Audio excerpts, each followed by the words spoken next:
ಇನ್ನು ರಾಜ್ಯದಲ್ಲಿ ಈ ಹೃದಯಾಘಾತ ಪ್ರಕರಣಗಳು ಹೆಚ್ಚಾಗ್ತಾ ಇರೋ ಹೊತ್ತಿನಲ್ಲಿ ಶಾಲೆಗಳಲ್ಲಿ ಕೂಡ ಮಕ್ಕಳ ತಪಾಸಣೆಗೆ ಆರೋಗ್ಯ ಇಲಾಖೆ ಒಂದು ಸಲಹೆಯನ್ನು ಸೂಚನೆಯನ್ನು ಕೊಟ್ಟಿದೆ. ಸೊ ಶಾಲಾ ಪಠ್ಯದಲ್ಲಿ ಹೃದಯಾಘಾತ ವಿಷಯ ಸೇರ್ಪಡೆ ಜೊತೆಗೆ ಶಾಲೆಯಲ್ಲಿ ವಿದ್ಯಾರ್ಥಿಗಳ ಆರೋಗ್ಯ ತಪಾಸಣೆಗೂ ಕೂಡ ಆರೋಗ್ಯ ಇಲಾಖೆ ನಿರ್ಧಾರವನ್ನು ಮಾಡಿದೆ. ಆದರೆ ಶಾಲೆಗಳಲ್ಲಿ ಮಕ್ಕಳ ತಪಾಸಣೆಯೇ ಒಂದು ಬಿಗ್ ಚಾಲೆಂಜ್. ನಾನು ನೆನ್ನೆನೂ ಕೂಡ ಇದನ್ನು ಹೇಳ್ತಾ ಇದ್ದೆ.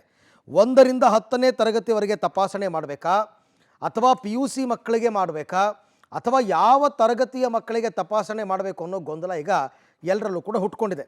8, 9, 10ನೇ ತರಗತಿ ಮತ್ತು PUC ಮಕ್ಕಳ ತಪಾಸಣೆಗೆ ಶಿಕ್ಷಣ ಇಲಾಖೆ ಈಗ ಚಿಂತನೆಯನ್ನು ನಡೆಸಿದೆ. ಅದರಲ್ಲೂ ಏನು, ಸರ್ಕಾರಿ ಅನುದಾನಿತ ಶಾಲೆಗಳಲ್ಲಿ ಓಕೆ, ಆದರೆ ಖಾಸಗಿ ಶಾಲೆಗಳಲ್ಲಿ ತಪಾಸಣೆ ಮಾಡ್ತಕ್ಕಂಥದ್ದು ದೊಡ್ಡ ಚಾಲೆಂಜ್. ಅದನ್ನು ಆಯಾ ಶಾಲೆಯವರಿಗೆ ಬಿಟ್ಟರೂ ಆಗಬಹುದು, ಬಟ್ ನೋಡೋಣ. ಹಾಗಾದರೆ ಈಗ ರಾಜ್ಯದಲ್ಲಿ ಇರ್ತಕ್ಕಂಥ ವಿದ್ಯಾರ್ಥಿಗಳ ಸಂಖ್ಯೆ ಎಷ್ಟು ಏನು ಅಂತ ಒಂದಷ್ಟು ಅಂಕಿಅಂಶಗಳು ಪಬ್ಲಿಕ್ TV ಬಳಿ ಇದೆ, ಅದನ್ನು ಹೇಳ್ತಾ ಹೋಗ್ತೀನಿ. ಶಾಲಾ ಮಕ್ಕಳಿಗೆ ಹೃದಯ ತಪಾಸಣೆ ವಿಚಾರದಲ್ಲಿ ರಾಜ್ಯದಲ್ಲಿ ಇರ್ತಕ್ಕಂಥ ಒಟ್ಟು ಶಾಲೆಗಳು 71,559. ಇದರಲ್ಲಿ ಸರ್ಕಾರಿ ಶಾಲೆಗಳು 46,805. ಇದು ಸರ್ಕಾರದ ವ್ಯಾಪ್ತಿಗೆ ಬರುತ್ತೆ, ಅವ್ರು ಮಾಡಬೇಕಾಗುತ್ತೆ. ಖಾಸಗಿ ಶಾಲೆಗಳು 16,867 ಇದೆ. ಖಾಸಗಿ ಶಾಲೆಗಳು ಅದನ್ನು ಏನು ಮಾಡ್ತಾರೆ ಗೊತ್ತಿಲ್ಲ. ಅನುದಾನಿತ ಶಾಲೆಗಳು 6,339 ಇವೆ. ಅದನ್ನು ಬಿಟ್ಟು ಇತರೆ ಶಾಲೆಗಳು ಅಂದರೆ ನಿಮಗೆ ಈ CBSE ICSE ಸಿಲೆಬಸ್ ಫಾಲೋ ಮಾಡ್ತಕ್ಕಂಥ ಶಾಲೆಗಳಿದೆಯಲ್ಲ, ಅವೆಲ್ಲ 1,548. ಇಷ್ಟು ಶಾಲೆಗಳಿದೆ ಒಟ್ಟು ಕರ್ನಾಟಕ ರಾಜ್ಯದಲ್ಲಿ.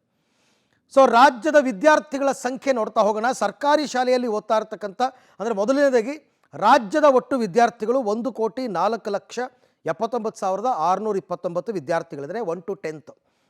ಇದರಲ್ಲಿ ಸರ್ಕಾರಿ ಶಾಲೆಯಲ್ಲಿ 40,70,119 ವಿದ್ಯಾರ್ಥಿಗಳು ಓದ್ತಾ ಇದ್ದಾರೆ. ಅನುದಾನಿತ ಶಾಲೆಗಳಲ್ಲಿ 11,82,861 ಮಕ್ಕಳು ಓದ್ತಾ ಇದ್ದಾರೆ. ಖಾಸಗಿ ಶಾಲೆಯಲ್ಲಿ 48,53,124 ವಿದ್ಯಾರ್ಥಿಗಳಿದ್ದಾರೆ. ಎಗೈನ್ 1 to 10th ನಾವು ಕೊಡ್ತಾ ಇರೋ ಅಂಕಿಅಂಶಗಳು. ಇತರೆ ಶಾಲೆಗಳಲ್ಲಿ 3,73,505 ವಿದ್ಯಾರ್ಥಿಗಳು ಓದ್ತಾ ಇದ್ದಾರೆ. ಇನ್ನು PUC ಹಂತಕ್ಕೆ ಬರೋಣ. ಪ್ರಥಮ ಮತ್ತು ದ್ವಿತೀಯ PUCನಲ್ಲಿ ಒಟ್ಟು ರಾಜ್ಯದಲ್ಲಿರೋ ವಿದ್ಯಾರ್ಥಿಗಳ ಸಂಖ್ಯೆ 13,65,731. ಇದರಲ್ಲಿ ಸರ್ಕಾರಿ ಕಾಲೇಜಲ್ಲಿ 3,38,477 ವಿದ್ಯಾರ್ಥಿಗಳು ಓದ್ತಾ ಇದ್ದಾರೆ.